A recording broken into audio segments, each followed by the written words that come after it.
तो हेलो छात्रों, आज हम लोग कक्षा 9 के पदावली चैप्टर जो कि मीराबाई जो द्वारा रचित है उसकी व्याख्या करेंगे। मीराबाई को कौन नहीं जानता है। मीराबाई जी श्री कृष्ण के प्रेम में एकदम पागल मीरा, ठीक है। आज उन्हीं का हम लोग पदावली शीर्षक का व्याख्या करेंगे। देखिए संदर्भ क्या इसका है कि प्रस्तुत पद्य पंक्तियाँ हमारी पाठ्य पुस्तक हिंदी काव्य में संकलित श्री कृष्ण की अन्य उपासिका यानी अनन्य मानने वाली मीराबाई के काव्य ग्रंथ मीरा सीधा सिंधु के अंतर्गत पदावली शीर्षक से अवतरित है, ठीक है। इसका प्रसंग जो है उनकी प्रेम में दीवानी मीरा भगवान श्री कृष्ण की मोहनी मूर्त को अपने नेत्रों में बसाना चाहती है, अपने नयनों में बसाना चाहती है। इस पद में कृष्ण की मोहनी मूर्ति का सजीव चित्रण किया गया है, ठीक है। तो आइए एक बार हम लोग इसे बोल लेते हैं, गा लेते हैं, ठीक है। बसो मेरे नैनन में नंदलाल, बसो मेरे नैनन में नंदलाल। मेरे साथ आप लोग भी गाइएगा, चलिए। मोर मुकुट मकराकृति कुंडल, मोर मुकुट मकराकृति कुंडल, अरुण तिलक दिए भाल, बसो मेरे नैनन में नंदलाल। मोहनी मूरति सावली सूरति, मोहनी मूरति सावली सूरति, नैना बने विशाल, बसो मेरे नैनन में नंदलाल। अधर सुधारस मुरली राजत, अधर सुधारस मुरली राजत, उर्वैजंती माल, बसो मेरे नैनन में नंदलाल। क्षुद्र घंटिका कटितटि शोभित, क्षुद्र घंटिका कटितटि शोभित, नुपुर शब्द रसाल, बसो मेरे नैनन में नंदलाल, बसो मेरे नैनन में नंदलाल। मीरा प्रभु संतन सुखदाई, मीरा प्रभु संतन सुखदाई, भक्त बछल गोपाल, बसो मेरे नैनन में नंदलाल, ठीक है। तो देख लेते हैं कि कृष्ण के प्रेम में दीवानी मीरा कहती है कि नंद जी को आनंदित करने वाले अर्थात नंद जी के लाल जो श्री कृष्ण है, आप मेरे नेत्रों में, मेरे नयनों में बस जाइए, निवास कर जाइए। ये जो आपका सौंदर्य है अत्यंत आकर्षण है। आपके सिर पर के पंखों का मुकुट में निर्मित मुकुट जो है, कानों में उली का कुंडल जो यानी मकरा के आकृति का, मछली के आकृति का जो कुंडल है बहुत सुशोभित होते हैं। मस्तक पर लगे हुए लाल तिलक और सुंदर विशाल नेत्रों से आप श्याम और लगते हैं, ठीक है। मस्तक भाल मतलब होता है मस्तक, यानी माथे पर जो आप अरुण तिलक दिए हैं, लाल टीका दिए, बहुत ही सुशोभित हो रहे हैं, ठीक है। मोहनी मूरति सावली सूरति, मोहनी मूरति सावली सूरति। अब जो ये श्याम वर्ण का आपका शरीर है अतीव सुशोभित हो रहा है। अतीव सांवली जो सूरत है, मोहनी जो मूरत है, मोह लेने वाली ये जो सूरत है आपकी, ये बहुत ही सुशोभित होती है। नेत्र जो आपके बड़े बड़े हैं, विशाल श्यामोड़ हैं, वो बहुत ही अच्छे लगते हैं मुझे। तो अधर सुधा रस मुरली राजत, अधर सुधा मतलब अमृत से भरा हुआ, अधर सुधा मतलब अमृत से भरे हुए सुंदर होठों पर जब बांसुरी आप बजाते हैं ना, तो बहुत ही राजत होती है, बहुत ही शोभयान होती है, ठीक है। और आपके हृदय वैजयंती माला, जब आपके उर पे वैजयंती का माला लटकती है ना, तो वो अत्यंत निर्मित जो माला होती है वो धारण किए आपके वैजयंती पर बहुत ही अच्छी बहुत ही सुशोभित होती है। चित्र घंटिका कटि तट शोभित। और आपके कमर में, कटि मतलब कमर में, तट मतलब कि किनारे, ठीक है। जब आप खोस के रखते हैं ना, तो आपकी जो कमर में बधी करधनी है, क्षुद्र घंटिका यानी छोटी छोटी घंटियों से सुशोभित हो रही है, ठीक है। नुपुर शब्द रसाल, ठीक है। आपके चरण में बधे घुंघरूओं की मधुर ध्वनि बहुत रसीली प्राप्त होती है, बहुत रसीली प्रतीत होती है। हे प्रभु, मेरा प्रभु सुनतन सुखदाई, आप सज्जनों को सुख देने वाले हो, आप अपने भक्तों को सुख देने वाले, अपने भक्तों को प्यार करने वाले हो, आप मेरे नेत्रों में निवास कर जाइए, ठीक है। तो अगला पद क्या है? हाँ, इसका देख लेते हैं। काव्य का सौंदर्य है कि भाषा जो आपका है सुमधुर ब्रज भाषा है, ठीक है। शैली मुक्तक है, छंद जो है गेय पद है, रस भक्ति एवं शांत है। अलंकार, मोर के मुकुट पर जो कुंडल है उससे उनके मोहनी मूर्ति सांवरी सूरत में अनुप्रास अलंकार आ जाता है, ठीक है। अगला देख लेते हैं कि पायो जी मैं तो राम रतन धन पायो, पायो जी मैं तो राम रतन धन पायो, वास्तु अमोलक दी मेरे सतगुरु, वास्तु अमोलक दी मेरे सतगुरु, कृपा कर अपनायो, पायो जी मैं तो राम रतन धन पायो, जन्म जन्म की पूंजी पाई, जन्म जन्म की पूंजी पाई, जग में सभी खोवायो, पायो जी मैं तो राम रतन धन पायो, पायो जी मैं तो राम रतन धन पायो, खर्च नहीं कोई चोर न लेवे, खर्च नहीं कोई चोर न लेवे, दिन दिन बढ़त सवायो, पायो जी मैं तो राम रतन धन पायो। सत्य की नाव खेवटिया सतगुरु, सत्य की नाव खेवटिया सतगुरु, भवसागर तर आयो, पायो जी मैं तो राम रतन धन पायो, पायो जी मैं तो राम रतन धन पायो। मीरा के प्रभु गिरधर नागर, मीरा के प्रभु गिरधर नागर, हरक हरक जस गायो, पायो जी मैं तो राम रतन धन पायो, पायो जी मैं तो राम रतन धन पायो। अब इसका प्रसंग क्या है दोस्तों? इसका प्रसंग है कि प्रस्तुत पद में मीराबाई भगवान राम के नाम के महत्व की चर्चा की है, ठीक है। बोले कि मैंने भगवान के नाम रूपी रत्न संपदा को प्राप्त किया है, मैं तो राम रतन धन रूपी संपदा पा चुकी हूँ, ठीक है। और मेरे सच्चे गुरु ने यह अमूल्य वस्तु, मेरे सतगुरु ने यह अमूल्य वस्तु, ठीक है, मुझ पे दया करके कृपा करके दे दिया है, अपना लिया है, ठीक है, मुझे दया करके प्रदान कर दिया है, मैंने उसे अंगीकार कर ली है। इस प्रकार मैंने गुरु दीक्षा के कारण कई जन्मों की संची पूजी पूर्ण फल प्राप्त की ली है ना। अब जो सतगुरु है मुझ पे दया करके ये राम रतन धन रूपी प्राप्त करवाया है, मैंने उसे अंगीकार की है, और वह लगता है मुझे जन्म जन्म की यानी जन्मों जन्मांतर की पूंजी प्राप्त कर ली है, और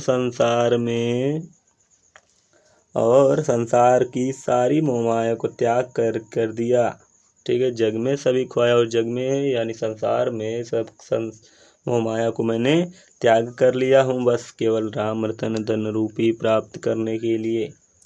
यह राम नाम की जो पूंजी है यह राम नाम की जो पूंजी है, इसका कोई खर्चा नहीं है और न ही इसे कोई चोर चुरा सकता। यह प्रतिदिन दिन दिन बढ़ती सवा आयु यह प्रतिदिन अधिक होती जाती है। मैंने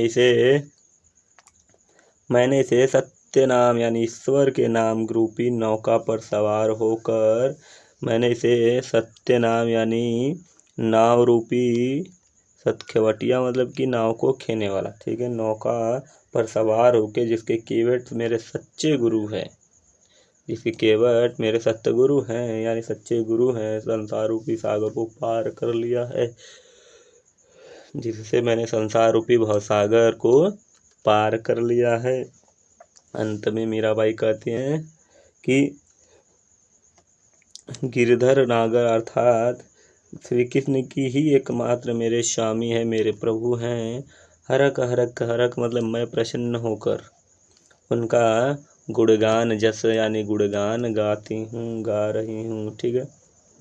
काव्य का सौंदर्य जानिएगा कि भाषा वही राजस्थानी मिश्रित ब्रजभाषा है, शैली मुक्तक है, ठीक है।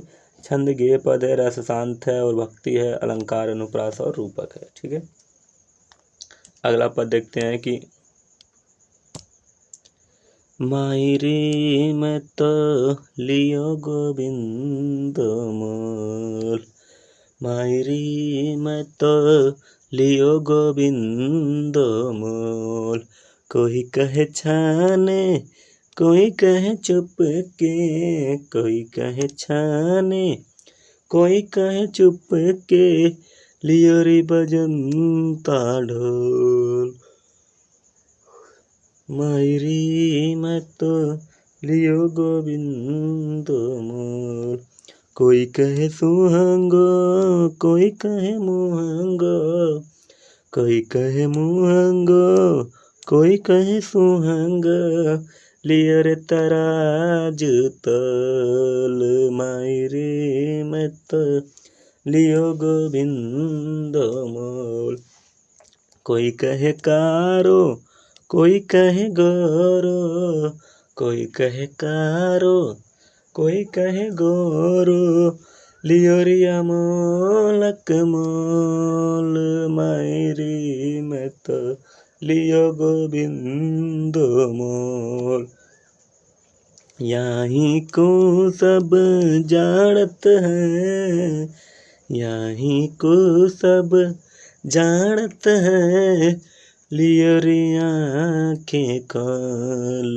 मायरी मैं तो लियो गोविंद मोल, मीरा को प्रभु दर्शन दिन्य, मीरा को प्रभु दर्शन दिन्य, पूर्व जन्म का काल, मायरी मैं तो लियो गोविंद मोल।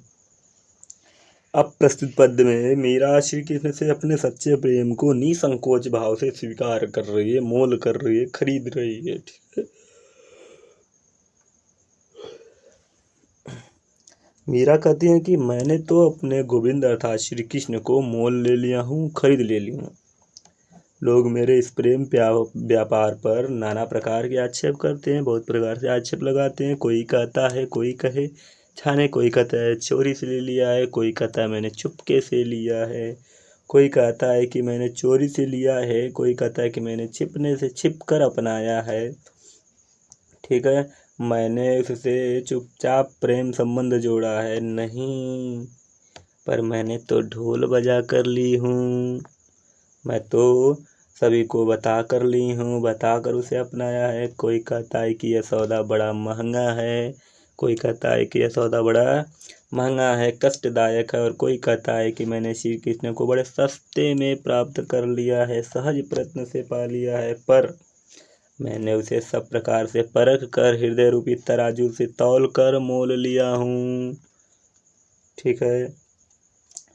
अब कोई कहे कारो कोई कहे गोरो, अब कोई उसे चाहे कारा कहेगा चाहे कोई उसे गोरा कहे, कोई उसे चाहे कारा कहे चाहे उसे कोई गोरा कहे, मेरे लिए तो वह जैसा भी है अमूल्य है, मेरे लिए तो वह जैसा है वह क्या है, अमोलक है, अमूल्य है। ठीक है, क्योंकि उसके हृदय जैसे मूल्यवान वस्तु के बदले खरीदा गया है। ठीक है, यहाँ को सब जानते हैं, तभी जानते हैं कि मीरा कृष्ण को आंख बंद करके अंधविश्वास में लिप्त होकर स्वीकार नहीं किया है। ये बात सब लोग जानते हैं, सब लोग जानते हैं। उसने तो आंखें खोल कर ली रे, आंखें खोल, उसने तो आंखें खोल कर सब कुछ सोच समझ कर उससे प्रति संबंध जोड़ा है। मीरा जी कहती है कि हे प्रभु, पूर्व जन्म मेरे साथ वचनबद्ध है। हे प्रभु, पूर्व जन्म अब मेरे साथ वचनबद्ध है। कौल मतलब वचन यानी वादा करना। अतः उन्होंने मुझे दर्शन देकर मुझे कृतार्थ किया था। उन्होंने मुझे दर्शन दिनों या दर्शन देके मुझे कृतार्थ किया। ठीक है, काव्य का सौंदर्य जान जाइए कि भाषा जो है सरल मिश्रित शब्दावली युक्त ब्रजी भाषा है। शैली आत्मनिवेदनात्मक एवं भावात्मक शैली है। ठीक है, रस भक्ति है, गुण प्रसाद है, छंद गेय पद है। ठीक है दोस्तों, अगला देखते हैं। मैं तो सांवर के रंग राची हो, मैं तो सांवर के रंग राची, साँझी सिंगार बांधी पग घुंघरू, साँझी सिंगार बांधी पद घुंघरू, लोक लाज तज नाची, मैं तो सांवर के रंग राची। गई कुमति लई साधु की संगति, गई कुमति लई साधु की संगति, भक्त रूप भई साची, मैं तो सांवर के रंग राची, मैं तो सांवर के रंग राची। गाय गाय हरि के गुण निस दिन, गाय गाय हरि के गुण निस दिन, क्याल ब्याल सो बाची, मैं तो सांवर के रंग राची। उड़ बिन सब जग खारो लागत, उड़ बिन सब जग खारो लागत, और बात सब काची, मैं तो सांवर के रंग राची। मीरा श्री गिरधरन लाल सु, मीरा श्री गिरधरन लाल सु, भगति रसीली जाची, मैं तो सांवर के रंग राची। ठीक है, इसका प्रसंग जान जाइए कि इस पद में मीरा भगवान कृष्ण के प्रेम में निमग्न होकर पूर्ण रूप से ही उन्हीं के रंग में रंग गई है, इसलिए संसार की अन्य किसी वस्तु में उनका मन नहीं लगता। ठीक है, मीरा जी कहती हैं कि मैं तो सांवरे अर्थात श्री कृष्ण श्याम रंग में रंग गई हूँ, मैं श्री कृष्ण के श्यामले रंग में रंग गई हूँ, रच गई हूँ, अर्थात उनके प्रेम में आत्म विभोर हो गई हूँ। मैंने तो लोकलाज को छोड़कर अपना पूरा श्रृंगार किया, साज श्रृंगार अपना पूरा श्रृंगार किया, और पैरों में घुंघरू बांधकर नाच भी रही हूँ, और बांधी पग मतलब पैरों में घुंघरू बांधकर नाच रही हूँ। साधु की संगति से मेरे हृदय की सारी कालिमा मिट गई है। गई कुमति, मेरी पूरी बुद्धि भ्रष्ट हो गई, क्योंकि मैंने साधु की संगति जो ले ली हूँ, साधु की संगति से मेरे हृदय की सारी कालिमा मिट गई, और मेरे दुर्बुद्धि यानी कुमति से सद्बुद्धि में बदल गई, भगत रूप भई जाची। ठीक है, सद्बुद्धि में बदल गई और मैं श्री कृष्ण की सच्ची भक्त बन गई, भगत रूप भई साची, यानी श्री कृष्ण की मैं सच्ची भक्त बन गई। मैं प्रभु श्री कृष्ण का नित्य दिन गुड़ अर्थात गुणगान गाऊंगी। ठीक है, क्याल ब्याल सुबाची है ना, काल रूपी सर्प से चंगुल से बच गई। काल ब्याल मतलब काल रूपी सर्प से मैं बच गई, अर्थात अब मैं जन्म मरण के चक्र से छूट गई हूँ। अब कृष्ण के बिना मुझे संसार निस्सार और सूना लगता है। उड़ बिन जब सब खारो लागत है, श्री कृष्ण के बिना मुझे सारा संसार खारो लगता है, निस्सार लगता है। अतः उनकी बातों के अलावा अन्य बातें व्यर्थ लगती है, और बात सब कांची है, उनके बातों के अलावा सभी बात मुझे कच्ची लगती है, व्यर्थ लगती है। मीरा को केवल श्री कृष्ण की भक्ति में ही आनंद मिलता है। मीरा श्री गर्दन लाल सु, मीरा को सिर्फ श्री कृष्ण की भक्ति में ही आनंद मिलता है, संसार की सभी अन्य वस्तुएं नहीं है। संसार की किसी भी अन्य वस्तु में उनका मन नहीं लगता है, श्री कृष्ण के प्रेम में ही बस उनका मन लगता है। ठीक है, अगला देखते हैं।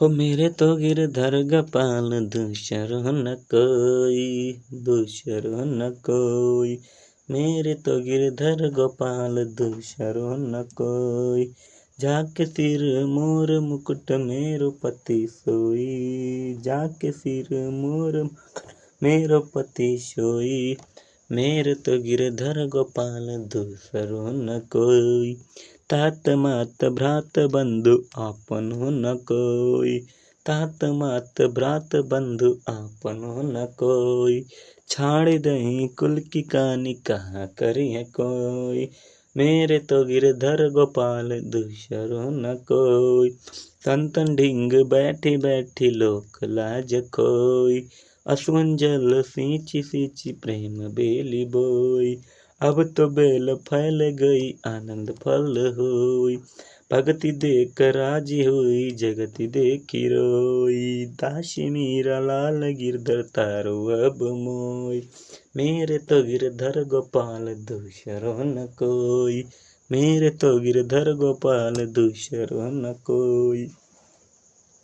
ठीक है, तो मीरा एकमात्र श्री कृष्ण से ही अपना सर्वस्व घोषित कर रही हैं। संसार के सारे नाते तोड़कर, लोक लाज छोड़कर केवल श्री कृष्ण के प्रेम में आनंद पल का आस्वाद ले रही हैं। ठीक है, प्रसंग इसका कुछ इस तरह से रहेगा। व्याख्या जान जाइए कि मीरा कहती हैं कि मैं अब तो अपना नाता केवल एक श्री कृष्ण से मानती हूँ, मेरा तो केवल गिरधर गोपाल है और दूसरा कोई नहीं है। मैं तो अपना नाता केवल एक श्री कृष्ण से मानती हूँ और कोई भी इस संसार में मेरा अपना नहीं है। सिर पर मोर मुकुट धारण करने वाला नटवर लागर की मेरे पति हैं, सिर पर मोर का मुकुट धारण करने वाले ही मेरे पति हैं, अर्थात श्री कृष्ण ही मेरे पति हैं। पिता माता, तात मतलब पिता, मात मतलब माता, भ्राता मतलब भाई, बंधु मतलब बंधु। ठीक है, अर्थात पिता माता भाई बंधु आदि अब मेरा कोई नाता, किसी से मेरा कोई नाता नहीं रहा है, कोई मेरा अपना नहीं रह गया है। ठीक है, मैंने तो श्री कृष्ण प्रेम के लिए अपने कुल की प्रतिष्ठा को भी त्याग दिया है। छाड़ दे कुल की कहानी, मैं तो श्री कृष्ण के प्रेम के लिए कुल की, अपने लोग की प्रतिष्ठा भी त्याग दी। अब मेरा कोई क्या कर लेगा, कहाँ करिए कोई, अब मेरा कोई क्या कर लेगा। सभी कहते हैं कि मैं संतों के संग संतन ढींग बैठी बैठी। ठीक है, सभी लोग कहते हैं कि मैं संतनों के बीच ढींग बैठ करके सत्संग करके लोक लज्जा को भी त्याग दी हूँ, लोक लाज को भी खो दी हूँ। ठीक है, खो दी हूँ। असुवन जल सींच सींच प्रेम बेली बोई, मैंने अपने श्री कृष्ण मैं श्री कृष्ण के लताओं को अपने आंसू से सींच कर बढ़ाया है, महान कष्ट सहन करके बढ़ाया है। अब तो यह प्रेम बेली जो है, अब तो यह जो प्रेम लता है बहुत फैल चुकी है। ठीक है, अब तो बेल फैल गई आनंद फैल हुई। ठीक, अब जो इस पर आनंद रूपी फल लगने वाला है, मुझे केवल प्रीतम श्री कृष्ण की भक्ति से ही सुख मिलता है। आनंद फल अर्थात श्री कृष्ण की भक्ति से सुख मिलता है। सांसारिक विषयों को देखकर मेरा मन दुखी होता है, भगत देखी राजी हुई जगत देखी रोई। सांसारिक विषयों को देखकर मेरा मन दुखी रहता है, केवल श्री कृष्ण गिरधर गोपाल को ही भक्ति में ही लीन हुए। अब आप अपनी दासी मीरा को उद्धार कीजिए और उसे अपनाकर धन्य कीजिए। अब मुझे अपनाकर धन्य कीजिए। ठीक है, तो यदि आपको पसंद आया दोस्तों तो चैनल को सब्सक्राइब कर दीजिएगा। ठीक।